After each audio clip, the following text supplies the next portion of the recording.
С Новым годом, дорогая церковь! Следующие строки родились после всем известных печальных, скорбных событий, через которые проходили некоторые семьи, вся наша церковь. Она родилась как ответ на вопль, на вопрос и как призыв к действию. Умеющий ухо да слышит. Се, стою у двери и стучу. Если кто услышит голос мой и отворит дверь, войду к нему и буду вечерять с ним.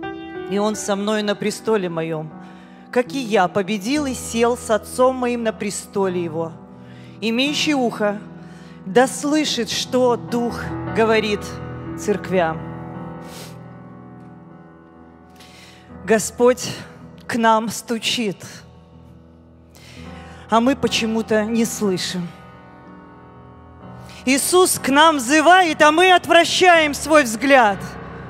Забыли уже, что по полю Его еще дышим, как Лота жена.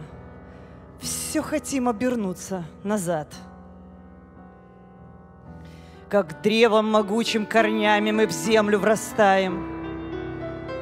Все реже наш взор суете устремляется ввысь. В словах Божьих жизнь, но не слышаем, не понимаем, что птицей подбитой стремительно падаем вниз.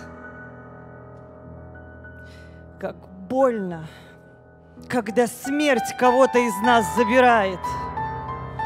Даны нам на время дома, семьи, дети и жизнь. Легко ко всему привыкаем мы и забываем, что здесь, в этом мире, ничто нам не принадлежит. Воюет с Творцом эгоизм, с тем, кто все здесь устроил. Не слышим любви и не видим Господней руки. Склонившись в бессилии, просим, чтоб Дух успокоил. А сами порой поступаем всему вопреки. Господь к нам стучит, отворим же Ему свои двери. Иисус к нам взывает, да будут открыты сердца.